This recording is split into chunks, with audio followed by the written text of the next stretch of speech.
All right, it's 5 o'clock. We'll go ahead and get started with our work session.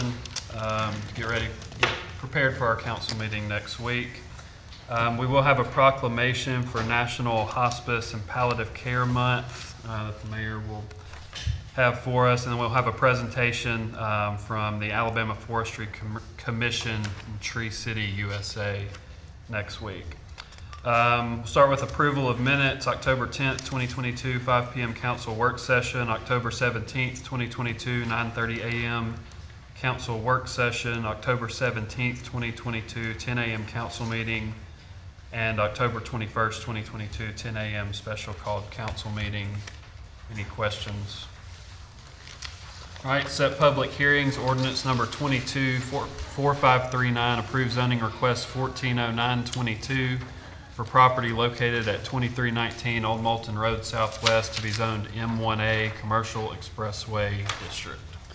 Yes, this is a recently annexed property. They're next to the Littrell Lumber Company where the old Littrell house was. It's all been sold to a developer. They've asked to annex in, and the M1A zoning is the zoning for the Beltline. All right, any questions? It says hotel group, but we don't know. We don't know exactly what their plans are. They are, Omega Hotel Group is the name of the development company. I am not real sure if it's going to be a hotel or some other retail development. Okay. They haven't exactly said yet. And both of these hearings, Stephanie, are for right now the 5th, but we do have a resolution to potentially change that meeting to the 6th, okay, of December. All right, any questions on that one? All right, ordinance 224540, approved rezoning request 140822 for property located at 749 Danville Road Southwest to be rezoned from R2 single family residential to B1 local shopping district. And again, that's setting the hearing for the 5th, but potentially the 6th. Yes, this is a request that comes to you. The stated reason for the rezoning is to operate a florist at the location. And this one was not recommended for approval. And just the funeral home next door is zoned, I saw R4. Is that? Some of it is zoned. It's a couple different zonings. I think the largest portion of it is a R4 zone. But none of it's B1? No, sir. There's no commercial in that general. No, sir. This came up in 2008. Yes, it was already denied once in 2008. I believe it was the same request to B1 as well that time. Unanimous planning, unanimous council at that time? Okay, thanks. All right, any other questions? Again, those are both setting public hearings. Public hearings, ordinance 224534, approved zoning request 140222 for property located at 4318 Central Avenue Southwest to be zoned R1 Single Family Residential District. Public hearing was set October 3rd, 2022. Yes, this is a recent annexation looking to apply the R1 zoning. It's an existing house on the property there already. All right, any questions? Ordinance 224535, approved rezoning request 140322 for property located at 2845 Modus Road Southwest from Ag 1 Agricultural District to an R5 Single Family Patio Home District. Public hearing was set October 3rd, 2022. Yes, several rezonings were already done on the adjacent properties to this. The closing got pushed back on this one, so this is the last piece of the Castle Rock development that's coming through for the rezoning. All right, any questions? Ordinance 224536, approved rezoning 140422 for property located at 502 Clark Street Southwest from R2 Single Family Residential District to R6 Single Family Semi-Attached Residential District. Public hearing was set October 3rd, 2022. Yes, this is a property on Clark Street, just off of Spring Avenue. It's a rather large piece there that they've requested this rezoning to do a townhome development on. All right, any questions? Ordinance 224537, approved rezoning request 140522 for property located at 3105 Old Moulton Road Southwest from Ag 1 Agricultural District and R6 Single Family Semi-Attached Residential District to an R4 Multifamily Residential District. Public hearing was set October 3rd, 2022. Yes, this property is currently owned by the Habitat for Humanity. A developer has approached them about purchasing this property and doing a multifamily project on this property. It would be kind of like what's being considered for the property next to Target, townhome type development, low density, multifamily, look more like single family in scale. All right, any questions? All right, Resolution 22-298, approved request for a restaurant retail liquor license for Red Pier of Decatur Incorporated at 1208 Beltline Road Southwest, Decatur, Alabama 35601. And this is for a new restaurant. They're off the Beltline, Red Pier. All right, any questions? This is the old Sam's. Hey, can we back up just 1 second, please? Lee, the previous one, you said that that was sort of townhomes for a D. I'm sorry. Sorry. You said that that was sort of townhomes like what's, but now at the planning commission, I was thinking that they were looking at apartments there. Are they not? It's for rent, but it's multifamily, but not the traditional multifamily you're used to seeing. It's a new product that's becoming popular in the multifamily market. So it's single family in scale, and it looks like townhomes. So 2 or 3 units attached to each other like townhomes are, usually have a garage in them. They're just more single family in scale, but it is multifamily, and each of the units will be for rent. Okay, but it's not like an apartment. It's not like a large apartment block building like the traditional, what's the garden style, what's been the traditional model for the past couple of decades. Okay. It's kind of a new product that's gotten very popular over the last few years. It's There's also- several developments across the river that have embraced this model. It's also very spread out, like it's less dense, it looks like, than even like an R5. It's less than 7 units an acre. It's very spread out, which is kind of driven a lot by there are a couple of power lines with large easements that run across it, and so all of that will just be green space that'll be incorporated into the design of the neighborhood. They also plan on a lot of amenities. So even in the space that they do have for development, they're showing a very low density model. Okay. Is what they're Well, I looking think that was what the description said in the planning commission meeting was low density. Okay, that was confusing. Thank you. at. Yes, sir. I'm sorry. I apologize for coming up. Any questions on the Red Pier? All right, Resolution 22-299, approved request for off-premise beer and wine license for Houchins? Is this actually for Hometown Market? Yeah, it says Houchins. Yeah, that's just Doing their- business as Hometown Market. Yeah, that's their Let's legal go with name. Yeah, it's just they've decided they wanted to start selling alcohol, so they're requesting. Okay, any questions? Thanks, Lori. Weed abatements, David, any on the list that we need to point No, out? sir. No, nothing's changed unless y'all have some questions. All right, any questions on these for David? All right, resolutions, Resolution 22-310, approved request for a special use permit for T-Mobile to modify equipment on an existing tower located at 4216 Highway 31 South. This is for, T-Mobile's made an application to modify their equipment on the existing guide tower that's located at 4216 Highway 31 South. T-Mobile currently provides service on this 320-foot tower, and they currently have 6 antennas mounted on the tower. They're proposing to remove 3 of those towers and replace them with 3 new antennas. The antenna count will remain the same. It's a technology upgrade, and CMS has reviewed the application and is recommending approval. All right, any questions? Thank you. Resolution 22-311, approved rescheduling of December 5th, 2022 council meeting to Tuesday, December 6th, 2022. That's for the Christmas parade. Christmas parade, that's several of you Okay. participating. All right, any questions on that? Resolution 22-312, authorize mayor to accept educational trust fund grant for Sykes Cemetery. This is a non-match grant, so the city is not required to match this. This is to start the process of mapping the plot map for the cemetery, so we'll know where the graves are. All right, any questions? That's a zero match. Zero match. All right.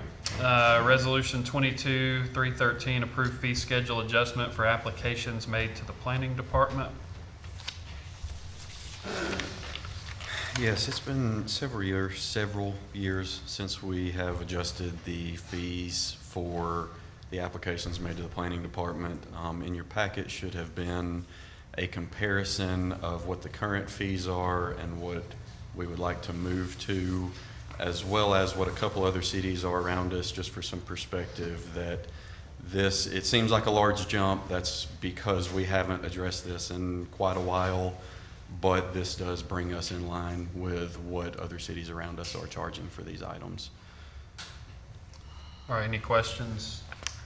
I guess my hope would be, although I think it's naive, is that it would prevent kind of people just going, well, let's just see if it gets rezoned. But if somebody, I mean, it's still, to most developers, it's not probably enough to make that. To most developers, no, it's not an issue with, and mostly, this is not to generate revenue in any ways. This is break-even point on these applications. Mainly the rezonings and the cost of the advertising is the largest cost that the city incurs on those, and we traditionally have always passed that along to the applicant. Okay. But the only reason I say that is we get a lot of rezonings and then we rezone it or don't, but if we do, nothing happens.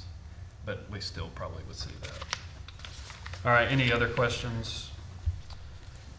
All right, resolution 22-314, approve vacation 54322 submitted by Hospitality Acquisition Company LLC, request to vacate 0.15 acres of a DUT easement located at 1205 Courtyard Circle Southwest. Yes, this is the last two platted lots of the Courtyard Circle commercial subdivision. They have already been approved to consolidate the two lots, but there is a drainage easement that runs down the center of that now combined lot. They're looking to develop a hotel on the property, and as part of that development, they're going to be relocating where that drains basically around the property to their detention area. Okay. Any questions? All right, resolution 22-315, authorize police department to accept Air Products donation in the amount of $2,500.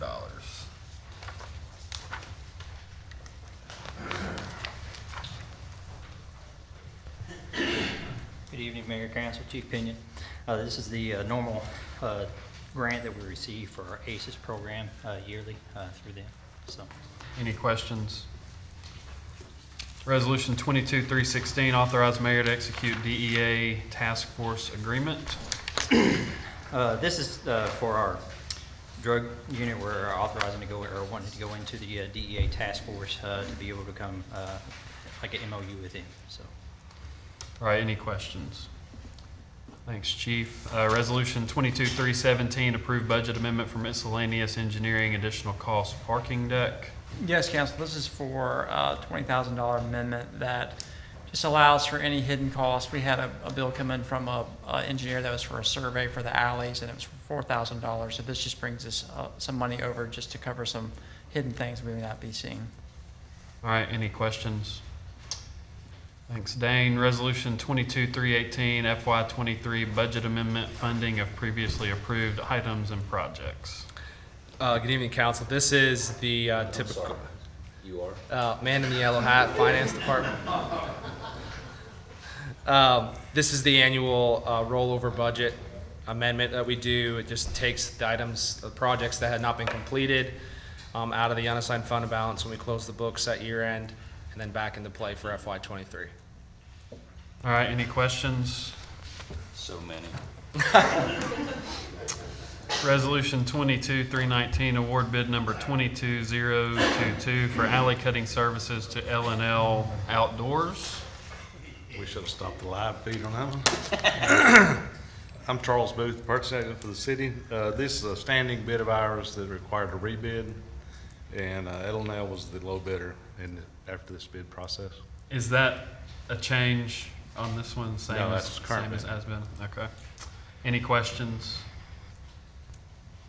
Resolution 22-320, award bid number 22034 for grounds maintenance to Superior Services.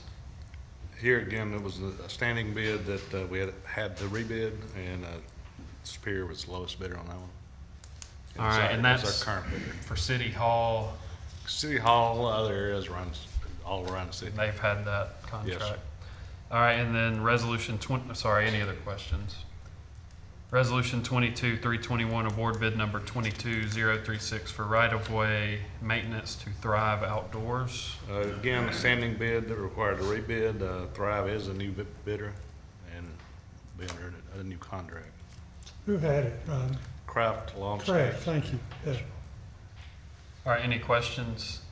On the right-of-way, do you know if the contract changed any from previous years? We added the ball field land and adjacent school land, and also a small lot behind the hotel over here. Yeah, We're at, but as far as frequency requirements, no, that's up to what growth does. I mean, if we Okay. get drought or we get heavy rains, we never know. It's per cut, it's how it's priced. yeah, okay. All right, any other questions? Thanks, Charles. Resolution 22-322, adopt dress code and appearance policy. Rochelle? This is just to update the 2001 version of the city's dress code and appearance policy. Some of our department heads needed some assistance in establishing some base guidelines so that they could establish within their department more department-specific requirements. And this just updates that outdated policy. It's been reviewed by the Personnel Board, the Personnel Board's legal counsel, and the department heads played a part in the feedback loop for developing this revision. All right, any questions? Michelle, wouldn't a department head or a manager have the ability to kind of dictate what is appropriate in their immediate department? Yes, they will have the ability to interpret. This just sets the basic guideline so that when they try to enforce a dress code requirement, they have the backup to do it. We don't want our department heads out there just willy-nilly trying to enforce dress code rules without having some guidelines. So, what I heard you just say was when they want to enforce a dress code, so there's flexibility there? Well, so police department would have an exaggerated or an enhancement to this policy specific to uniforms. Park and Recreation would have something specific to their department. Building code and maintenance, we don't want our inspectors going out into dirty buildings in nice dress clothes. So each department will expand on the basic policy specific to their roles and responsibilities. Okay, I guess that's why it's confusing, because it appears that the managers and department heads would have the ability to set that tone themselves rather than us having to force them to follow a certain guideline. Well, they all had opportunity to provide feedback, so if there's concern, it didn't come to me that way. Okay, but I have to vote on it, so that there's concern on my part, so, okay, thank you. Any other questions? Yeah, I guess to kind of piggyback off of what Mr. Jackson says, I kind of have the same thoughts and concerns. I understand the reason for a department-wide dress code, but is that not something that could be handled on a department-by-department basis instead of from council? Well, it's not coming from council, it's coming from personnel, workforce, employment, HR. It's just standardizing the policy. I'm not really sure I understand your questions. Are you asking, should there be no dress code policy and just let each department make their determination? Let each department handle it as they see fit, because building would be different from finance. But I'm just not really, and I guess it's because it's a policy thing, but why are we having to vote on it instead of, personnel makes a recommendation? Good question. I mean, I can That's see been the personnel process making a since I've been recommendation. here. I'm sorry, I thought you were finished, go ahead. That's been the process since I've been here, when we have Right. implement policy revisions that affect the entire workforce. The council just formally puts them into the system as a formal approval. But you know, I think, well, some of us might know that if there's not a policy that's adopted by the council, then the mayor has the ability to set a policy. If the mayor does not set a policy, then a department head has the ability to set a policy, and it kind of trickles down from there. So to me, it would behoove us, I would think that we would have qualified department heads, managers to say, this is what's appropriate for this immediate department. And so I'm just kind of confused as to why we're implementing something that, that in my mind is not necessary, because it would be departmentally specific.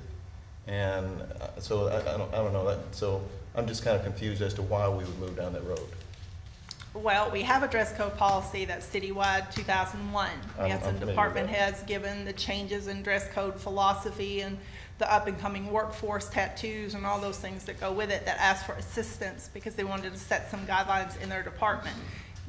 We can't expect department heads to be able to enforce some of these things without the support of policy or HR, because then it's going to go down a path of, if they start trying to enforce their expectations, that's performance coaching and management.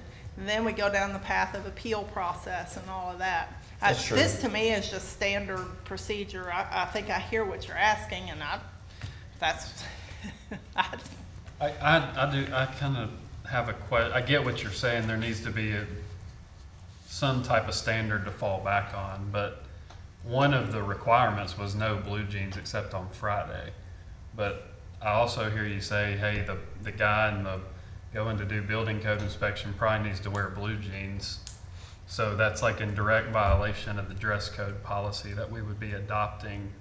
So I guess that's where my confusion is that, yes, I do think there should be very basic guidelines, like I don't care what any department director says, you should not have offensive t-shirt.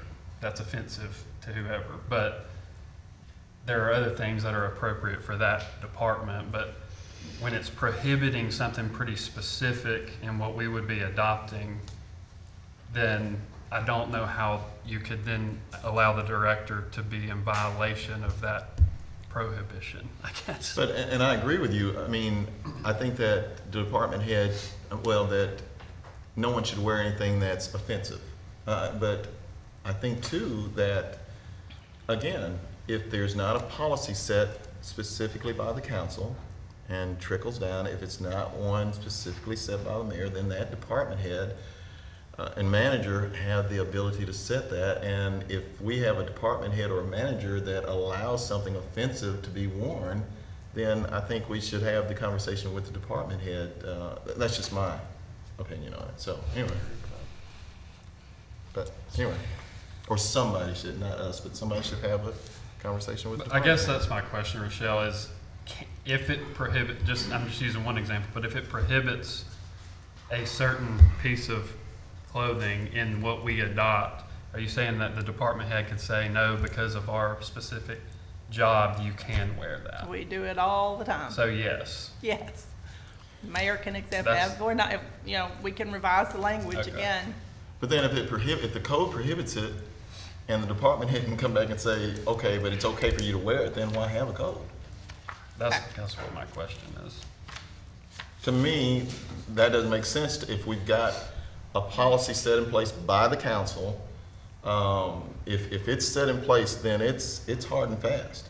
That's what the standard is. And if a department head comes back and says, well, the code says this, but you can do that, then that contradicts the policy that we're adopting, and there's no point in adopting a policy. He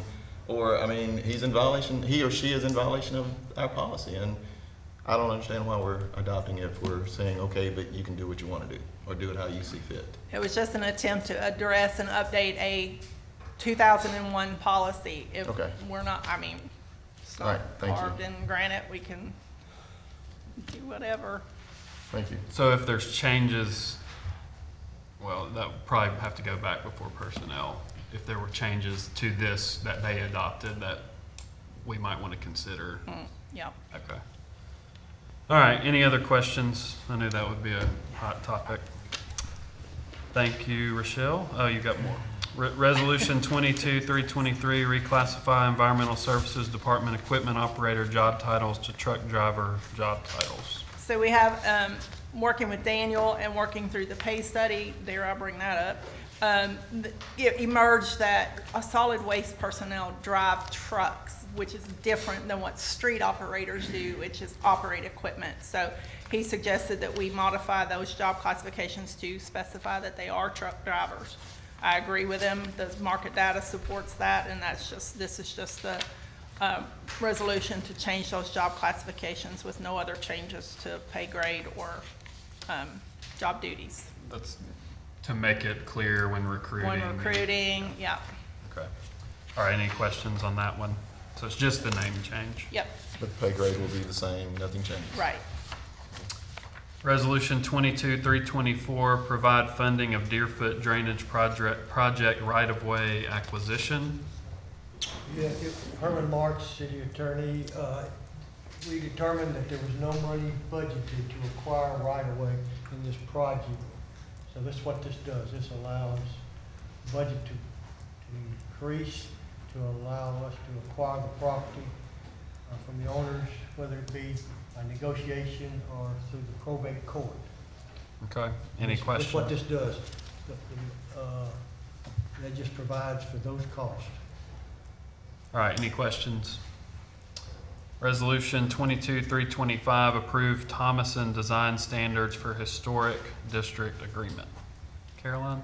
Yes, this is actually to approve the hiring of Thomason Associates to create revised design standards for the district.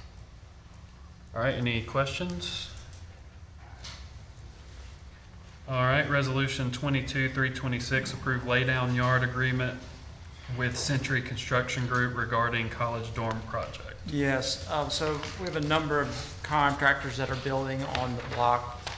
And basically, a lot of them are having problems with the laydown yard. Century asked if we could help them find one. We proposed that if it's okay with council for the WISP parking lot closest to the dumpsters, it wouldn't be the whole parking lot, just be a portion of it, to use it for till March 17th for laydown of just some of their supplies. And it's the first two sections by the road? Yes, the first two sections. I said your dumpsters have to be, there's got to be a clear path for the dumpsters though. Okay, any questions? All right, resolution 22-327, approve DYS lease agreement for facilities and boxing arena. The facility that we're in now, we're doing a month to month, but he don't want to work on the bathroom, so we can't have the kids in there. We've been out for 3 months now with the kids because he just sell it that he's not going to do it.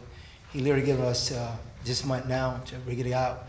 The facility that we are seeking, that we're waiting on, is a blessing because it just don't have the boxing, but it has 4 more offices. And right now at DYS, we got 3 in the office. And we'll be able not just to do boxing, but we're able to have almost 4 more offices for some of our people that's down there. We have adequate parking on the back. Say it again, side here. We have adequate parking for that. Yes, sir. He moved in the rear of that. He have already moved the cars already. The cars that was up there that his son was selling, he moved them already for us. And also we'll be going, but the boxing will go around to the back. So the kids come around to the back. It's a big garage door. They come around to the back. So that's what they'll never come to the front. Only if doing office hours, they'll come through the front. But he'll move the cars now already. And they'll start, they about 50% cleaning it up right now because we got to be out of the facility because he's not willing to do the bathroom. So the kids right now are going to Huntsville twice a week. So we got 50 kids right now that's not in a boxing facility. But now the open area where the garage door opens up, that's where the ring is going to be, correct? Yes, sir. The ring will be in there. Everything will be in there. It's big enough to put in the old facility. Everything we're going in there, I'll be able to go into the facility we're going to now. There'll be a couple machines that we won't take, but majority of all of it will be able to go in there. Okay, I just need to look at it again. Okay, thank you. Yes, sir. All right, any questions? Ordinances first reading. Thanks, Brandon. Ordinance 224541, a historic preservation chapter revision. This is updating some of the ordinance to be in compliance with the state enabling law. There are sections of it that were out of compliance. All right, any questions? All right, ordinance 224542, approve annexation 373-22, 2.5 acres located at 2210 8th Street Southwest. Yes, this is next door to the recently annexed piece there on Old Moulton Road, the Littrell property. This is right across 8th Street from it, with it now being contiguous. They would like to annex in. They are seeking to do a multifamily project on this neighborhood, or on this property. They had come with a pre-zoning that was conditionally considered by the Planning Commission and approved. A issue with the deeding on the property next door slowed the annexation down and prohibited them from going forward. The time limit expired on that pre-zoning authorization for it to move forward as a pre-zone then annex, so they decided this time around they would just go the traditional route and seek the annexation. And this is the old carpet barn, correct? Do not believe so. I believe it's an empty lot currently. West of there? I believe it's west of what you're speaking of. It's, I was looking at it on the map. What do you say? It's the community center that's there in the pie shape. Mhm. There's a property located behind it. Okay.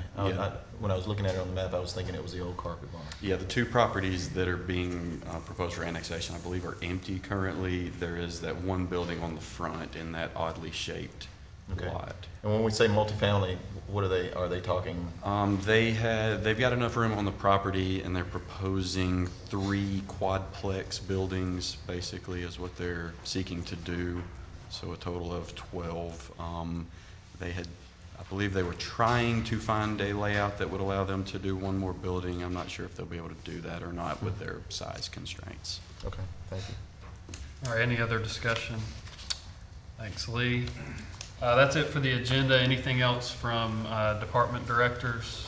Yes, Councilman, we have, there are 3 bids that are in your packets for the management of the retail parking deck. And if we can get some direction on which way council wants to go. We thought all 3 of them were very good. They were all local bids. Okay, you just want feedback next week? Yes. Okay. All right, anything else from directors? Mayor? No, sir. All right, anything else from council? Is Carl on the line? No. No, okay.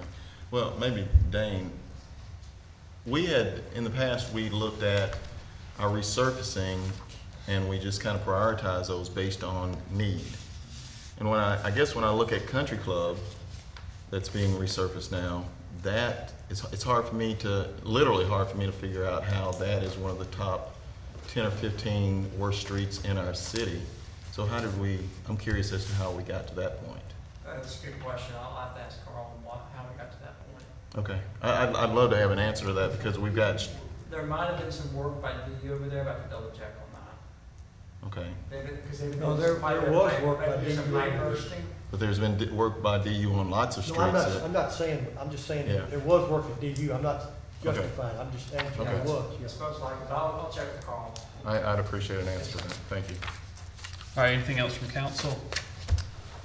All right, we're adjourned. Thanks.